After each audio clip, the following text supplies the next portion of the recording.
Man. I was remiss last week and neglected to talk about Groundhog Day, this great feast of the year. And, I'm sure it's on the top of everybody's mind lately. Some of the groundhogs predicted actually an early spring, if you can imagine. It kind of feels almost like we've got spring already, but we don't. I heard somewhere there was a statistic that Wyatt and Willie just got it right 37% of the time or something like that. How can you not get it right at least 50% of the time if there's just two choices? Anyway, it's like the weather, but excuse me, I don't understand. Anyway, so Groundhog Day, weird and funny. It's what's the point? I think the point for us is it breaks the winter up, and it's actually almost precisely smack dab in the middle of winter. If you go from the winter solstice, whatever, December 21st to March 21st, the spring equinox, it's almost precisely halfway through. So it's kind of a celebration of we're getting there. And look at this, it's now the 11th. It's 9 days after Groundhog Day, so we're that much further on. So this story that Gwen just read, the Transfiguration, is basically the halfway mark of Mark. So Mark, the Gospel of Mark is the shortest of the Gospels, and probably almost all the scholars agree that it's the first of the Gospels. And actually Matthew and Luke had it as a resource when they wrote their Gospels. That's generally, and they have this story in there. So this is an important story. It's in Matthew, Mark, and Luke. It's not in John. Although John has other things that he says, like Jesus says, "I am the light of the world," right? For instance. So, and then Peter in 1 Peter or 2 Peter, I think it's 2 Peter, he talks about having seen, 2 Peter, he refers back to this experience. He says, the mountaintop when we saw him in his glory. He talks about that. So 4 times in the New Testament, this experience, this event is referred to. So there's something important going on here. So it is the halfway mark in the sense, it's not that if you were to add up all the verses of Mark and find the middle verse, this would not be it, or verses. However, it's kind of the middle mark in the story as the story of Mark unfolds. So the first part of Mark is basically Jesus getting his ministry going. He gets baptized by John the Baptist, calls his disciples. He starts going around healing and teaching, doing miracles, and all this wonderful stuff. Mostly in Galilee, which is his home province, his home territory. And the last half is about the big chunk of the gospel is about Jesus heading to Jerusalem and what happens to him there. So he's about to head towards his days of suffering. He's about to take a dark road from the point of the Transfiguration on to the crucifixion, and of course subsequently the resurrection. So it's halfway in that sense. So today is the last in Epiphany. Next week begins Lent, and Lent is the season where we also start to think about the sufferings of Christ and his passion. So it's very fitting. So liturgically, somebody else, somewhere in their brilliance thought this is the greatest passage to have every time for the last Sunday of Epiphany and the last Sunday before we go into Lent. I looked up the Greek, which is the language that the New Testament was written in. And the word that gets translated transfigured, there he was, transfigured before them. The word in the Greek is metamorphe, which I thought is pretty cool, because we know that word from our elementary school study of insects. And metamorphosis, right, which is a very marvelous aspect of nature, where these creatures, they started as eggs, then they turned into pupa, they hatch, and then I forget what it is, larva, then they turn into pupa / I'm not good at biology, sorry, Laura. I'm close, right? Cocoons and such, and then they come forth as their full-blown adult selves. So, just caterpillars turning into butterflies is an astonishing thing. They gel them all together in the chrysalis cocoon, and out they come. So that's metamorphosis, which is from this Greek word, which simply means to be wonderfully transformed. I sort of think we should call this Metamorphosis Sunday or something, because it sounds cooler. would go with my electric guitar better. But so a whole lot of surprising things happen. They get up to the top of the mountain, and Jesus suddenly starts to shine super brightly. They have the gospel writers have trouble kind of expressing this. They don't know what to say. They stammer a bit. His clothes became dazzling white, whiter than anyone in the world could bleach them. I think that's pretty cool. So, yeah, I guess that's how you get things really white, right? You just dump the Javex to it, and then it's just, whoo, shining bright. But shinier and brighter than that is what they're seeing. Jesus is glowing. And that in itself is quite astonishing. Basically what's happening here is, I think Gwen spoke about it, alluded to, they're seeing Jesus for who he really is. Most of the time, when Jesus walked the earth and went from village to village teaching and stuff, unless he did something amazing, like people would not take much notice of him, and he did, and that's why they took notice of him. But he looked like whoever, Mick. Well, not as tall as Mick, but just a regular guy. And in fact, Isaiah in Isaiah 53, he says that, he had no form that we should take notice of him. He tells us straight up, except on the mountain, they finally got to see a glimpse of who he really is, which is God the Son, God come in the flesh, God become a human being. So yeah, he's glowing. And, and I think it's an interesting part that there's just 3 of the disciples get to see him. And I like to dwell on that for a minute. Peter, James, and John. Now they're the inner 3. So there's 12 of Jesus' chosen guy disciples. I was just seeing a cartoon in the Broadview, which is the new, the United Church Magazine. There's a cartoon in there about, why aren't there any women? Have you seen that one, Leslie? You might be intrigued. Did you see it? Yeah. So anyway, so there was 12 of these guys, but only 3 of them go up in the mountain, Peter, James, and John. And you got to think, well, how's that fair? If he wants them all to get who he is, and why doesn't he bring the whole gang up there? Might not have had room, we don't know. But he also has these 3 in there's other places in the Gospels where they're the kind of the inside ones, which is a bit funny because James and John, for instance, want to be the inside ones. They have a certain amount of ambition in that respect. So Jesus has a special nickname for them. He calls them the sons of thunder. And so at one point they come up to Jesus and they say to Jesus, when you enter your kingdom, can we be like on your left hand and your right hand? Like, can we be your right hand and left hand guys? In other words, the most important, the most, most powerful. And Jesus, well, maybe. But you don't know what you're asking, he says. Are you able to drink the cup with which that I will drink? He says.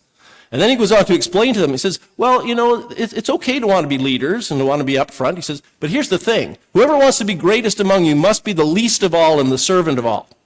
Are you down with that, guys?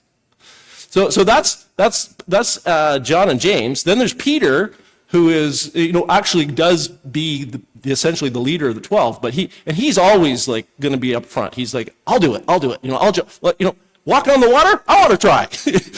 He's that guy. He's the first guy when Jesus says, who do people say that I am? And they all say things. And he says, but who do you say that I am? Peter says, you are the Christ, the Son of the living God. So, Peter's keen, he's there, and James and John, they're keen, they're the keeners. And Jesus includes them. But the flip side of it is, to whom much is given, much is required. And these are the ones who will not only be very much up front, but will suffer. When you get into the book of Acts, we find that the first major preachers are Peter and John. They go together and they're proclaiming about Jesus in the temple courtyards. They're the first ones to get arrested and thrown in prison and beaten. And James, the brother, is the first of the 12 disciples to be martyred. So the story, he's the only one that we're told about in the book of Acts of the 12 that is martyred. Tradition has it that they all ended up being martyred, like killed for their faith. Except for John. And John gets exiled to the island of Patmos. So when he writes the book of Revelation, he says, I'm in exile on the island of Patmos. So he's being persecuted and shoved and restricted in where he can live and things like that. So that there is a price to be paid for the honor of being with Jesus on the Mount of Transfiguration. And they see Moses and Elijah talking with Jesus. Now, there's a lot. Gwen explained a little bit of the importance and the significance of those two guys. One kind of represents the law, and one represents the prophets, which are the Hebrew Scriptures, essentially, pretty much. And they also both had mountaintop experiences, because Moses went up on Mount Sinai and got the law, and Elijah went up on Mount Sinai to hide. And he hides in a cave, and then God, remember the whole story? No? Okay. This means that you guys get a whole Old Testament survey course in one sermon. So in the Hebrew Scriptures, we find Elijah runs away to get away from the king Ahab, and he runs all the way from Israel to Mount Sinai, called Horeb. It's got two names, Horeb or Sinai. And he's hiding up there, and God speaks to him, but he doesn't speak to him in big, powerful, he thinks, is it going to be the earthquake? No, it's a big fire. No, there's a huge wind. A still, small voice, right? And then Elijah turns around and heads back and goes back to do his prophetic work. So these are, but here's something about them that you probably noticed. They're dead, right? That's significant. These are guys that are supposed to be dead. And Moses, well over 1,000 years earlier, and Elijah a few hundred years. Although technically Elijah didn't die. He got caught up with a chariot into heaven. Remember that? Yeah. I looked over Jordan, what did I see? Coming for to carry me home.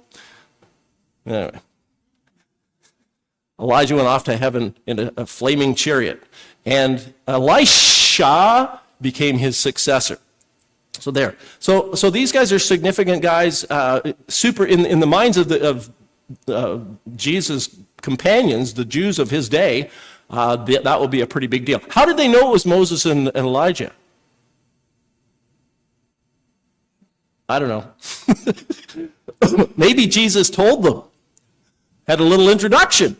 I just thought that. This is Moses and Elijah, guys. Huh? You can imagine that.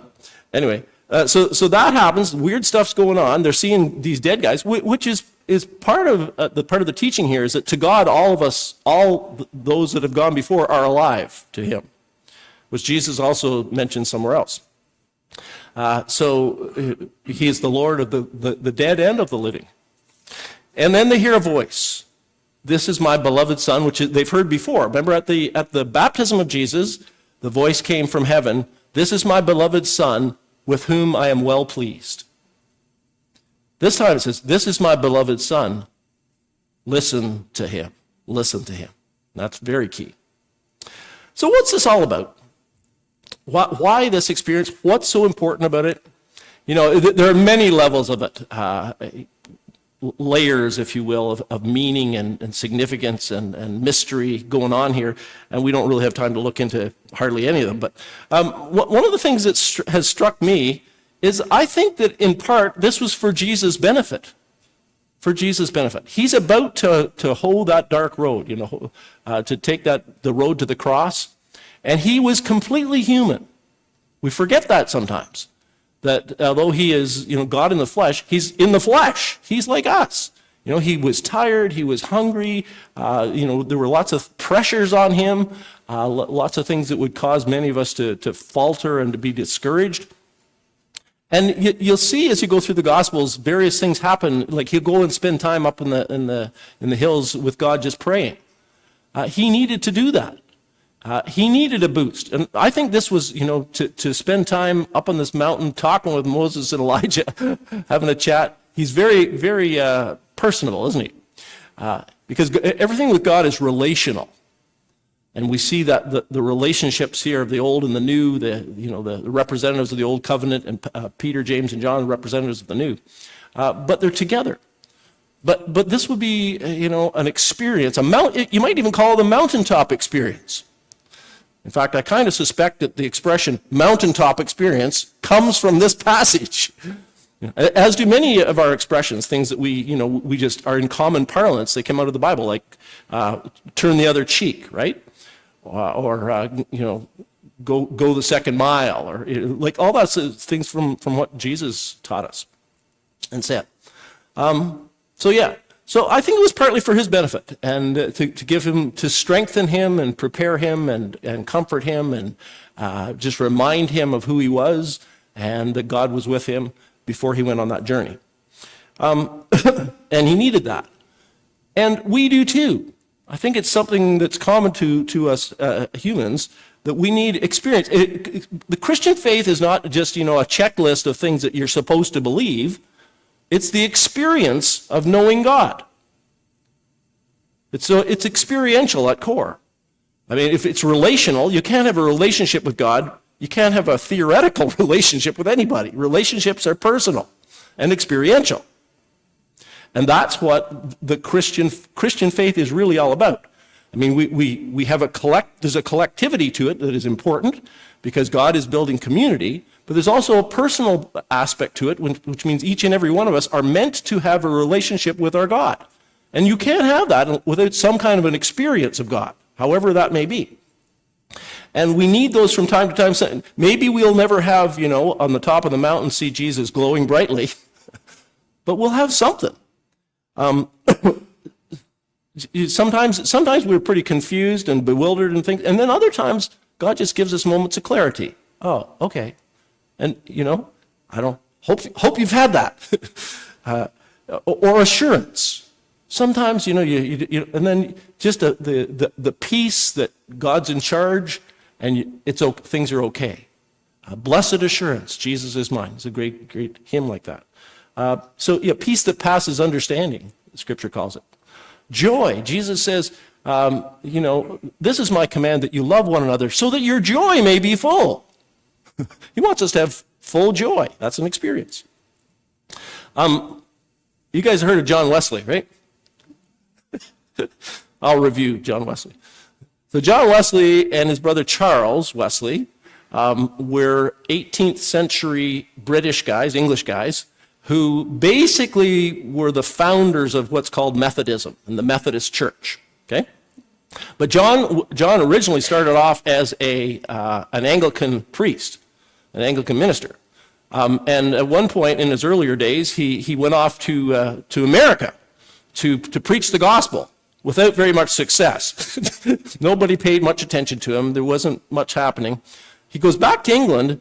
And, while he's kind of searching and wondering where to go with his life, he goes to this little church where some Moravians were meeting, and he hears somebody talking, giving a message from the book of Romans, Paul's letter to the Romans, talking about things like, justification by faith, that we get right with God, not by the things we do or by our own merit, but only simply by faith in Jesus Christ. And it says, and he wrote later, he says, my heart was strangely warmed. That was it. Next thing you know, he's preaching, and the world is changing, and God brings revival through this guy. I mean, so he had some kind of experience. It wasn't like, it wasn't Paul on the road to Damascus. It wasn't the disciples on the top of the mount. His heart was strangely warmed. And next thing you know, he has the courage to go out and preach in the factories and out at the mines. And England was in bad shape in those days, by the way. It was rough. I mean, alcoholism was rampant, poverty was rampant, child slavery was rampant, essentially. The place was a mess. And things began to change. And people like John, especially John, started to bring in things like public education. But most importantly, he proclaimed the gospel, and there was a huge turning to Christ in his day. The Great Awakening, they call it. It was a time of revival. But a lot of it seemed to start from that little experience that he had, the experience of God. We need those. You need those. I need those. So the metamorphosis of Jesus, the transformation there before their eyes so that they could see more of who he was, that was for the disciples too. It was for Jesus, but it's very much for the disciples and for us. Jesus was transfigured, but the guys were transformed. Paul talks about this in his second letter to the Corinthians, which I think is very helpful. This is in chapter 3, verse 17. And Paul's talking about, he's talking about Moses again too, but he says, now the Lord is the Spirit, And where the Spirit of the Lord is, there is freedom. Where the Spirit of the Lord is, there is freedom. See, that's experiential. And we who with unveiled faces all reflect the Lord's glory are being transformed into his likeness with ever increasing glory, which comes from the Lord, who is the Spirit. So this is kind of the mechanics of Christian growth and how it works. And the way he describes it here is reflecting, other translations are a little bit clearer, I think. It says, we all kind of beholding as in a mirror the likeness of the Lord. Now, when we look in a mirror, we see ourselves, usually, right? And that may or may not be helpful. But if we, as though we're looking in a mirror, we see Christ, which is an interesting expression because actually, Christ is in us now through faith. And what we want to do is extract from our being and from our new self the Christness. Anyway, so he says the more we see Christ reflected, the more we see the likeness of Jesus Christ, the more we become like him, from glory to glory. Charles Wesley wrote a very famous hymn, which Peggy and I had at our wedding, Love Divine, All Loves Excelling. Sometimes we sing it on Transfiguration Sunday, which is today. But one of the lines is, changed from glory into glory, till in heaven we take our place. And so that was written by Charles Wesley, John's brother, who was the hymn writer of Methodism and of the Wesleys. And so this is how it works.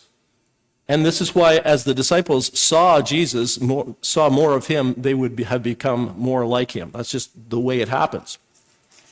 That's the secret, if you will. The more we see of Jesus, the more we become like him. John, which was one of the three that was up on the mountain, when he writes a letter, 1 John, he says this, we do not yet know what we shall be like, but we know that we will be like him, because we will see him as he is. We don't yet know what we'll be like, but we know that we will be like him, because we will see him as he is. So this is the same principle, kind of in different language by John. So in other words, I like the word get. To see, to get, when we get Jesus. The more we get that, for instance, Jesus lived life completely trusting in God, completely trusting the Father for everything. The more I get that, the more I do it too. The more I get that Jesus was terribly concerned with everybody around him. He was selfless. I mean, you follow that Jesus, he didn't do stuff for himself. He healed people, he taught people, he loved people, he cared for people, he raised people from the dead.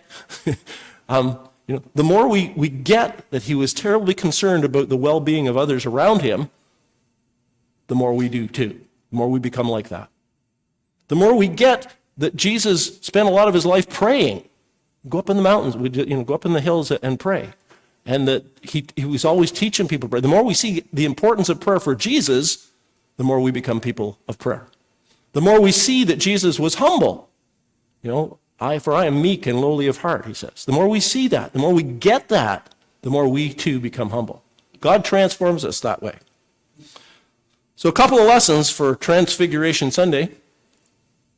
One, our faith is experiential. It is fueled by real encounters with the living God. And two, let's listen to Jesus. Let's look to Jesus. Let's discover Jesus and obey Jesus and learn of Jesus so that we will begin, at least metaphorically, to glow and to shine and to become like him.